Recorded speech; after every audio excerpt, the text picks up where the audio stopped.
Halo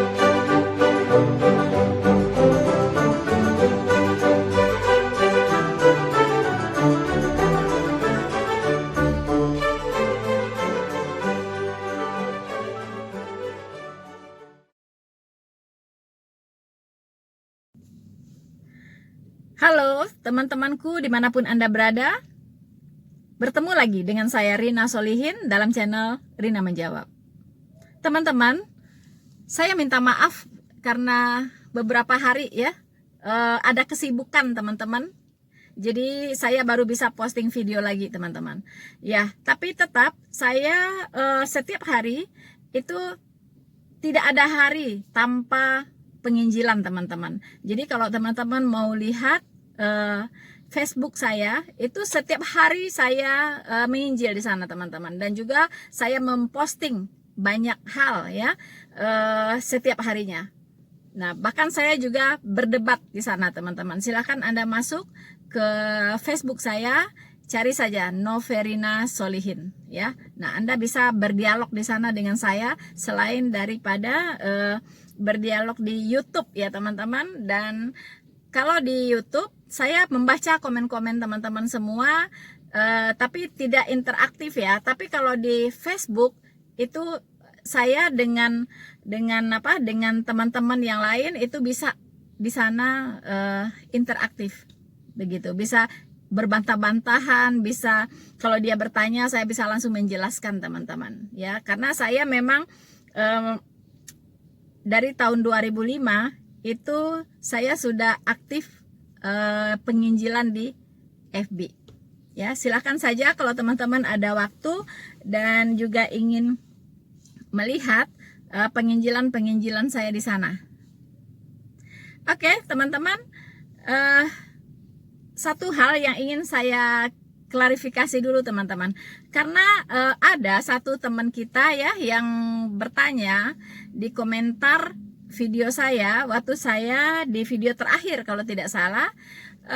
Beliau bertanya, mengapa Ibu Rina kok ngambil videonya di mobil begitu kan? Ya, terima kasih untuk pertanyaannya. Ini pertanyaan yang sangat bagus ya, karena apa? Jangan sampai nanti Ibu Rina ini kurang kerjaan gitu ya, kok ngambil videonya di mobil begitu kan.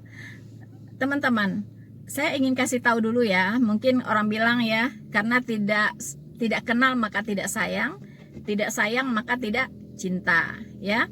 Nah, untuk teman-teman tahu, saya aktivitas sehari-harinya itu di lapangan kebanyakan ya teman-teman ya. Sebelum COVID, kadang kalau belum malam belum sampai di rumah teman-teman ya, pagi-pagi udah pergi, malam-malam baru sampai di rumah. Itu sebelum COVID ya. Memang saya sudah bertahun-tahun itu pekerjaan saya di luar ya. Saya seorang marketing, jadi saya setiap hari harus ketemu orang, selalu ada janji temu teman-teman ya. Dan kalau teman-teman ingin tahu, saya seorang marketing life insurance ya, tentunya yang kredibel ya teman-teman. Dan juga saya seorang marketing dari life insurance juga ya, tapi life-nya yang lebih lama, yaitu kehidupan kekal di sorga teman-teman ya. Nah, kalau life insurance yang kita pahami, asuransi jiwa ya, itu adalah bagaimana saya membantu ya setiap keluarga supaya ketika pencari nafkahnya harus mengalami resiko tetap seperti meninggal atau mengalami resiko sakit penyakit sehingga tidak bisa lagi menghasilkan income untuk keluarganya. Nah, maka ada jaminan sejumlah dana yang bisa dipakai untuk melangsungkan kehidupan dari keluarga yang bersangkutan ya. Nah, jadi itu yang saya kerjakan ya, sudah hampir ya 16 tahun teman-teman ya, saya seorang marketing. Dan sembari berjalan saya juga seorang marketing untuk kehidupan kekal ya. Jadi saya mengabarkan ya, ada loh jaminan loh untuk Anda setelah Anda tiada ya, dari dunia ini, ada loh jaminan untuk Anda supaya Anda bisa memasuki kehidupan yang kekal, yang lebih indah daripada di dunia ini. Nah, itu teman-teman. Jadi saya menawarkan life insurance ya untuk keluarga-keluarga. Ya kan, supaya apa? Ketika pencari nafkah tiada, keluarganya tidak terlantar. Ada jaminan ya yang bisa memberikan sejumlah dana, tergantung mereka mau besarnya berapa, mereka yang tentukan, dan dana ini bisa dipakai untuk melangsungkan kehidupan bagi keluarga yang ditinggalkan atau tidak meninggal, mengalami sakit penyakit. Nah, kalau mengalami sakit penyakit harus dirawat di rumah sakit, begitu besar biaya yang harus dikeluarkan, tidak usah pakai uang sendiri. Ya, tidak usah harus jual harta, tidak usah harus utang sana sini, ya, tidak usah samperin debt collector dan sebagainya, ya, tidak usah berurusan dengan rentenir dan sebagainya, teman-teman, ya. Nah, itu, jadi semua harus direncanakan. Itulah perencanaan keuangan, ya. Bagaimana harus merencanakan keuangan dengan baik sehingga ketika resiko terjadi tidak terjadi kaos, ya. Tidak terjadi malapetaka ya secara keuangan dalam keluarga tersebut. Nah, jadi itu. Jadi asuransi jiwa bukan kita mendoakan bagaimana orang itu mati, bukan, tapi kita justru memberikan jalan keluar untuk mereka-mereka yang harus tetap hidup. Makanya namanya life insurance, yaitu asuransi kehidupan, bukan asuransi kematian. Nah, asuransi kematian itu yang saya tawarkan, ya kan? Asuransi kehidupan saya sudah tawarkan untuk keluarga yang ditinggalkan. Sekarang asuransi untuk yang mati bagaimana? Begitu, ya kan? Asuransi untuk yang mati bagaimana? Apakah akan mati begitu saja lalu binasa? Jangan, ya. Ada loh asuransi untuk Anda, yaitu jaminan kekal, ya. Apa persyaratannya? Yaitu persyaratannya adalah Anda bertobat, Anda percaya kepada Yesus Kristus sebagai Tuhan dan Juru Selamat Anda. Nah, Anda mengaminkan bahwa Dia sudah menggantikan Anda dihukum di kayu salib dan sekarang Anda harus hidup bagi Dia. Nah, ini dia persyaratan untuk menerima asuransi berikutnya, yaitu asuransi hidup kekal. Jadi teman-teman, saya seorang life insurance agent. Baik life di dunia ini maupun di nanti di kekekalan. That's Noverina Solihin. Oke teman-teman, ya jadi mengapa saya selalu tidak selalu sih, cuma beberapa video saya memang saya syutingnya di mobil karena itulah waktu saya ada gitu ya. Pas kebetulan waktu saya ada, begitu teman-teman. Jadi kadang-kadang saya sedang menunggu klien saya, atau saya sedang ingin menikmati sedikit beristirahat ya di perjalanan, dan saya sempatkan untuk mengambil video untuk teman-teman semua. Jadi jangan berpikir kok saya kurang kerjaan ya ambil video di mobil begitu kan, sengaja begitu, bukan teman-teman. Ya memang saya waktunya sangat sedikit dan saya harus bisa memanage waktu saya, bagaimana saya bisa menggunakan setiap waktu saya seberapapun itu untuk memuliakan Tuhan, untuk kemuliaan Tuhan, untuk Injil Kristus. Jadi teman-teman, kalau teman-teman pengen ya membutuhkan life insurance untuk di dunia ini, hubungin saya. Dan bahkan juga jika teman-teman butuh life insurance untuk di alam sana, setelah Anda check out dari dunia ini, juga hubungin saya. Saya adalah seorang insurance agent untuk di dunia ini teman-teman, dan juga insurance agent untuk di dunia yang akan datang. So, jadi lain kali teman-teman kalau saya rekaman di mobil, jangan heran lagi ya teman-teman. Nah, oke, teman-temanku sekalian yang terkasih di dalam Tuhan, hari-hari ini dunia dihebohkan. Masih dihebohkan teman-teman dengan adanya konflik Israel Hamas. Saya sudah cukup banyak bicara tentang ini, baik di YouTube maupun di Facebook. Tapi sepertinya belum banyak yang bisa mengerti, teman-teman, apa sebenarnya yang sedang terjadi. Poin pungnya bukan Palestina, melainkan Israel. Mengapa saya katakan demikian? Karena Israel sedang menggenapi nubuatan dari kitab suci. Palestina itu hanya sebagai pelengkap penderita, teman-teman. Ya, bukan pemeran utamanya. Pemeran utamanya itu adalah Israel. Palestina adalah pemeran pembantu, ya, peran pembantu. Ya, peran utamanya adalah Israel. Teman-teman, Indonesia sedang mengalami kegalauan, teman-teman, ya. Sebagian mendukung Israel, sebagian mendukung Palestina. Nah, parahnya beberapa korban sudah berjatuhan, ya, ketika mereka mengekspresikan dukungannya terhadap Israel, tapi dengan cara dalam tanda kutip menghina Palestina. Kita lihat ada seorang anak SMA kelas 2 membuat video penghinaan terhadap Palestina. Tidak tanggung-tanggung, teman-teman. Anak ini diberhentikan dari sekolah, dipecat secara tidak terhormat karena sudah memalukan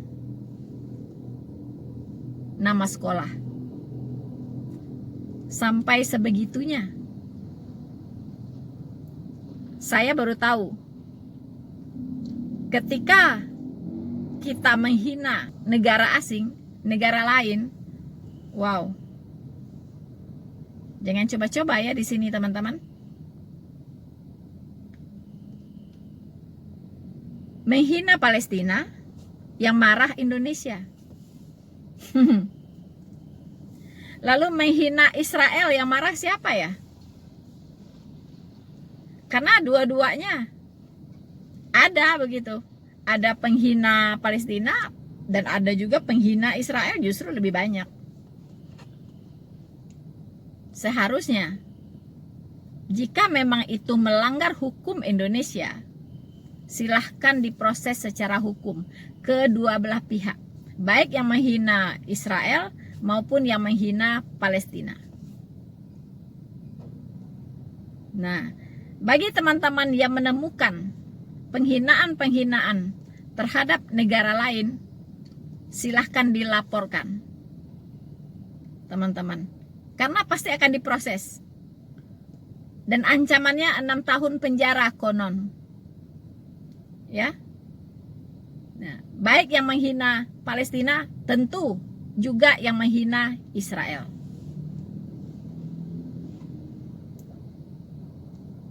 Besar urusannya, teman-teman. Ya. Kemudian kita jangan apatis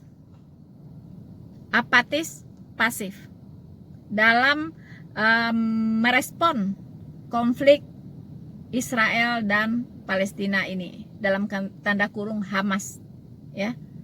Sebenarnya Israel itu tidak konflik dengan Palestina, tetapi dengan Hamas, teman-teman. Ini harus diluruskan dulu. Saudara-saudaraku yang terkasih di dalam Tuhan, sebagai umat Kristen, kita tidak boleh hanya jadi penonton. ya, terhadap segala sesuatu yang terjadi di sekeliling kita. Karena kita diharuskan untuk menjadi garam dan terang. Ya, menjadi garam di tengah kehambaran dari dunia ini. Dan menjadi terang dalam kegelapan dunia ini, teman-teman. Bagaimana caranya kita bisa menjadi garam dan terang dunia kalau kita hanya jadi penonton saja? Cukup berdoa saja dan tinggal diam, menyaksikan apa yang terjadi dan tidak bersuara. Bukan demikian, teman-teman. Ya. Betul, kita tidak perlu mengutuki Palestina, tapi kita mengutuki Hamas sebagai kelompok teroris yang menunggangi atau menjadikan Palestina sebagai tumbal. Mengapa saya katakan demikian? Karena Hamas sudah ditetapkan oleh PBB sebagai organisasi teroris. Hamas ini, teman-teman, kurang ajarnya mereka itu menjadikan masyarakat Palestina, penduduk Palestina, sebagai umpan atau sebagai tumbal, teman-teman. Mereka si Hamas ini membaur di tengah-tengah penduduk. Bahkan berdasarkan fakta yang ditemukan, mereka meletakkan senjata-senjata dan roket-roket itu di perkantoran-perkantoran dan di rumah-rumah penduduk. Nah, kita tahu bahwa intelijennya Israel itu sangat canggih, mendeteksi di mana Hamas menyimpan senjata, dan Israel bisa mendeteksi dari mana roket itu ditembakkan, diluncurkan. Ternyata, teman-teman, dari perkantoran, ya, bahkan dari rumah sakit yang dibangun oleh Indonesia di Palestina itu. Nah, tapi Israel masih manusiawi, teman-teman. Sebelum dia menghancurkan tempat persembunyian senjata itu, dia kasih tahu dulu, ya, supaya gedung itu dikosongkan. Dalam hitungan sekian menit, ya, gedung ini akan kami ledakkan. Nah, jadi memang sasarannya Israel bukan masyarakat Palestina, tetapi Hamas dan persenjataannya, teman-teman. Nah, ini yang tidak diberitakan oleh media-media dalam negeri kita. Jadi media-media dalam negeri kita itu memberikan berita-berita yang sepihak, yang tidak imbang, teman-teman. Jadi maaf saja, kami, ya, para YouTuber, teman-teman, itu sangat berkepentingan untuk memberikan informasi-informasi yang lebih real di lapangan. Untuk apa? Untuk mengimbangi, sebagai informasi pengimbang, teman-teman, dari media-media yang ada di Indonesia. Nah, mengapa? Supaya masyarakat kita itu bisa lebih pintar, ya. Dia tidak tidak melakukan sesuatu tindakan, tidak menyimpulkan sesuatu karena kesalahpahaman. Apalagi melakukan suatu tindakan karena ketidaktahuan. Jangan sampai, ya. Jadi bangsa ini harus dicerdaskan dengan informasi-informasi yang benar, bukan yang hoax, teman-teman. Ya, jadi kita bersama-sama perlu menyikapi konflik ini secara proporsional dan profesional. Jangan juga tinggal diam. Ya, karena kalau kita tidak bicara yang benar, siapa lagi? Ya, kalau bukan kita yang memberikan pandangan-pandangan yang mencerahkan, siapa lagi?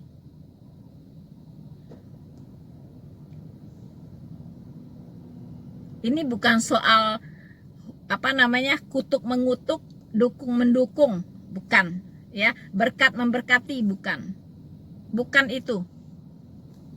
Ya. Siapa yang mengutuk Israel akan dikutuk. Siapa yang memberkati Israel akan diberkati. Tidak sebatas itu. Tapi kita ingin mencerdaskan kehidupan bangsa ini.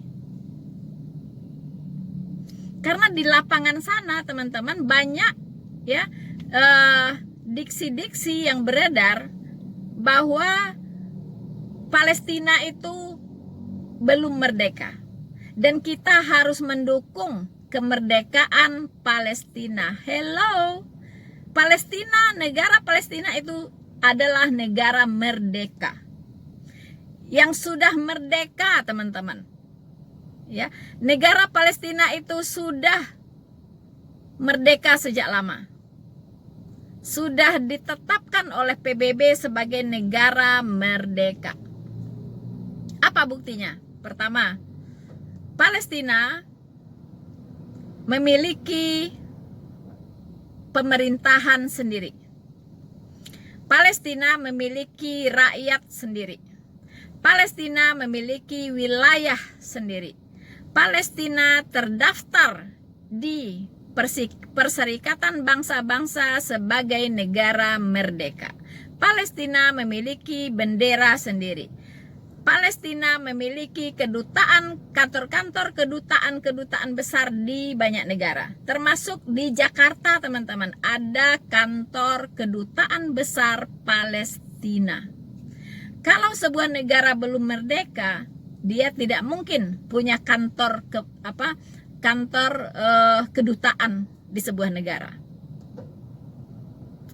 Nah, ya, jadi tolong teman-teman pengetahuannya di-upgrade, ya, di-upgrade. Mungkin selama ini Anda tidak tahu informasi ini. Mungkin sengaja ditutup, ya, supaya apa? Supaya bantuan, sumbangan selalu mengalir ke Palestina. Ya. Karena apa? Karena kasihan, ya. Negara Palestina, negara yang dijajah oleh Israel. Ya kan? Kita harus mendukung kemerdekaan Palestina. Teman-teman, memang pengetahuan kita harus diupdate, teman-teman. Ya. Palestina itu negara merdeka. Mereka merayakan hari kemerdekaannya itu pada tanggal 15 November setiap tahunnya. Dan PBB sudah mengakui, ya, Palestina adalah negara yang merdeka dan berdaulat. Nah, di Jakarta pun ada kedutaan besar Palestina.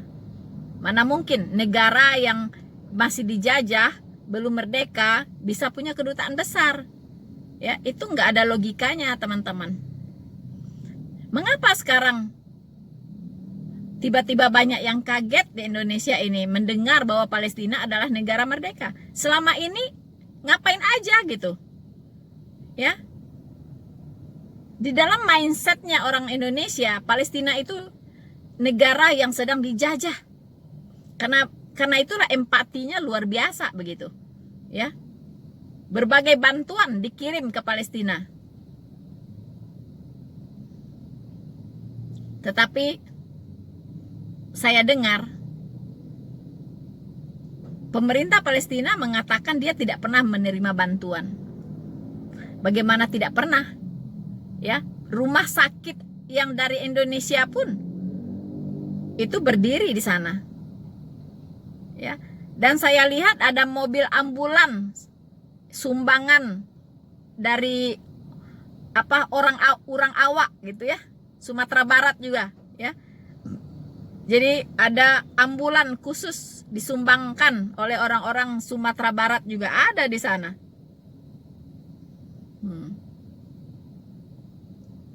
Teman-teman. Dan pasti yang membantu Palestina itu bukan Indonesia saja. Pasti ada negara-negara lain juga. Makanya kita lihat kehidupan pemimpin-pemimpin Hamas itu bak kolomerat, teman-teman. Gayanya betul-betul ya. Petantang petenteng, teman-teman. Lalu untuk membangun, untuk membuat roket ya, membuat senjata, membeli senjata, itu uang dari mana?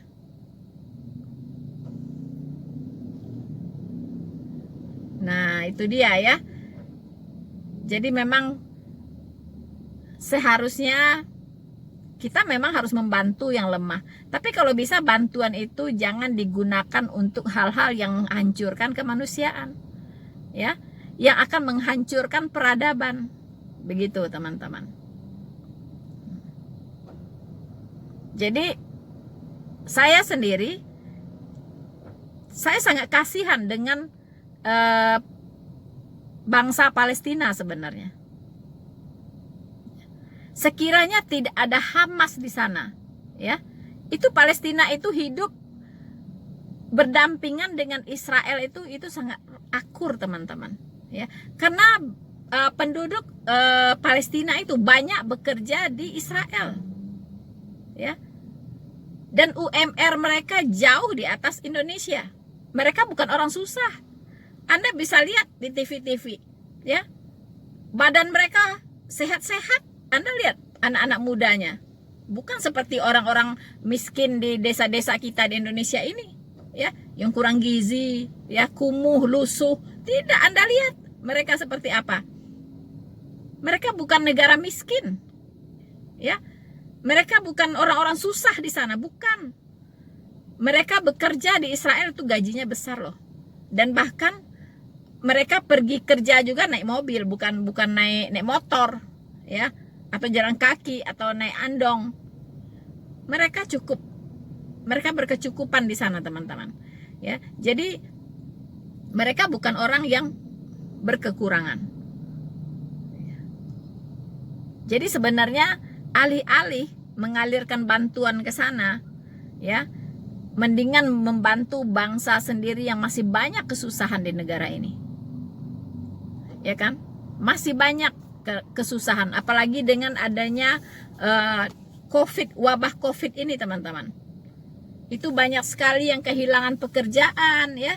Banyak sekali yang di PHK, ya. Banyak sekali yang kehilangan penghasilan.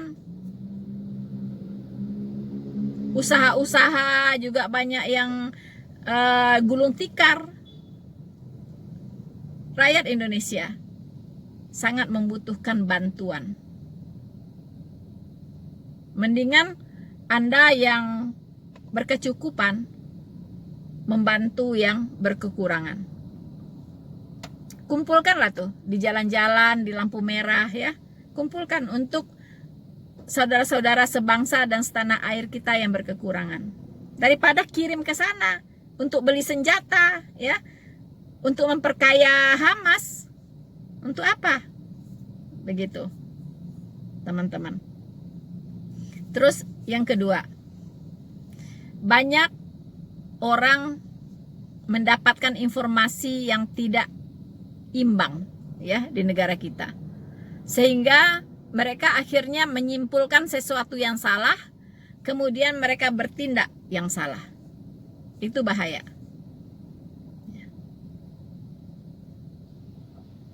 Fakta di lapangan Tidak seperti yang dipropagandakan, yang disiarkan di banyak media kita, bahwa yang memulai pertempuran itu adalah Israel. Ini salah, ya. Saya bukan berpihak ya kepada siapapun, tapi saya berpihak kepada yang benar, teman-teman. Ya. Saya kira sudah banyak yang menjelaskan ini, bahwa masalah ini muncul ketika orang-orang Palestina yang waktu itu sholat beribadah di Masjid Al-Aqsa,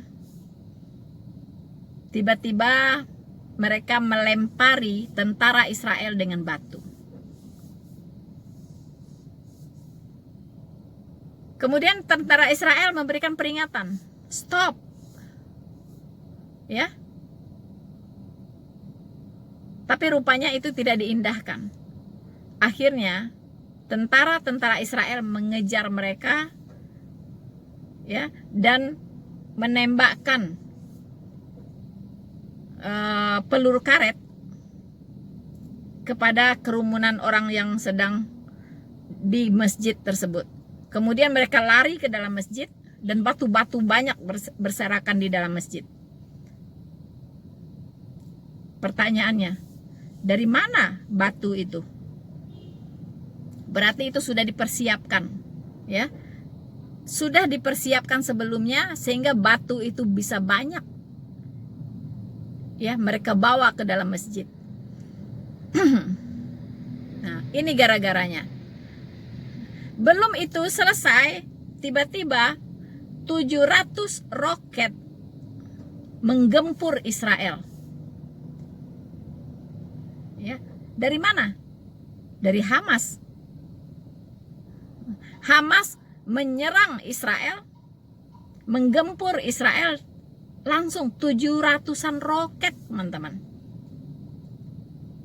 Dan bersyukur sekali Israel mempunyai teknologi pertahanan yang sangat canggih, ya, dengan yang dikenal dengan kubah besinya, teman-teman, ya, bisa menangkis roket-roket dari Hamas tersebut dan menghancurkannya di udara sehingga tidak jatuh ke rumah-rumah penduduk. Itu pun diperingatkan dulu, stop. Ternyata Hamas semakin menggila, terus saja menghujani Israel dengan roket. Akhirnya Israel tentu saja tidak tinggal diam. Oh, ini sudah namanya perang, teman-teman. Begitulah kejadiannya sampai perang itu semakin hari, setiap hari semakin berkecamuk, semakin besar korban yang berjatuhan, terutama dari pihak Palestina. Karena itu, karena kecanggihan Israel dalam teknologi persenjataannya, strategi perangnya, teman-teman, dia bisa membidik satu objek dengan tepat. Karena semua sudah pakai sistem sains dan teknologi, tidak manual lagi, ya. Dia tinggal mengoperasikan semuanya dari satu ruangan, mengendalikan roket-roketnya dalam ruangan, teman-teman, dalam satu sistem. Nah, kita tahu Israel adalah bangsa yang unggul, bangsa yang paling kecil tapi paling unggul. Itulah Israel. Ilmu pengetahuan, sains, dan teknologi itu banyak dilahirkan dari orang-orang Israel. Teman-teman, apa yang bisa kita lakukan? Tidak banyak yang bisa kita lakukan. kecuali satu hal: menyumbangkan pemikiran-pemikiran kita untuk bangsa ini. Loh, kok untuk bangsa ini? Bukannya untuk bangsa Israel dan Palestina? Bukan, untuk bangsa ini, ya, supaya dengan adanya konflik Israel dan Palestina, bangsa ini bisa dicerdaskan. Banyak hal yang bisa kita belajar dari konflik ini. Bagi kita, bagi saya pribadi teman-teman, tentunya saya kalau bicara Israel, saya lebih banyak bicara ke masalah rohaninya. Bagi saya, Israel sedang mengalami penggenapan nubuatan, terutama tentang menjelang akhir zaman, bahwa Israel akan dikembalikan oleh Tuhan ke asalnya.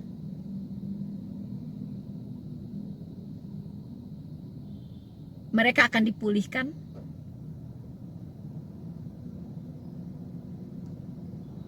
dan Tuhan akan mengasihi Israel melebihi kasih Tuhan sebelumnya. Karena apa? Karena Tuhan belum selesai dengan bangsa Israel. Tuhan masih punya janji yang belum terwujud, yang belum tergenapi bagi bangsa Israel, yaitu janji keselamatan.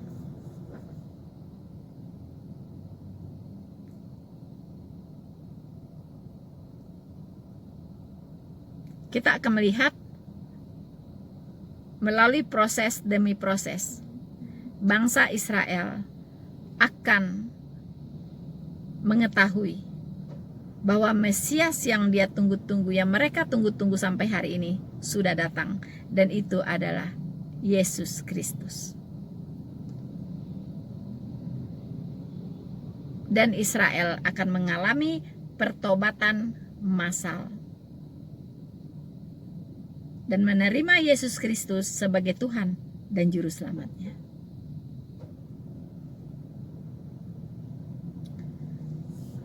Oke teman-teman, saya kira sekian dulu video singkat dari saya sedikit tentang Israel. Dan saya harap kita semua bisa berpikir bijak, berkata bijak, dan bertindak lebih bijak. Karena kita harus menjadi garam dan terang dunia. Kita harus berbeda dengan dunia ini. Kita harus bisa melihat hal-hal yang tidak bisa dilihat oleh orang lain. Ya, karena orang-orang rohani bisa menilai hal-hal yang rohani. Sekian dari saya. Jangan lupa teman-teman tetap dukung channel Noverina Solihin dengan cara like, subscribe, dan share video ini. Tuhan Yesus memberkati kita semua. Semakin diserang, semakin terang benderang. Maranatha.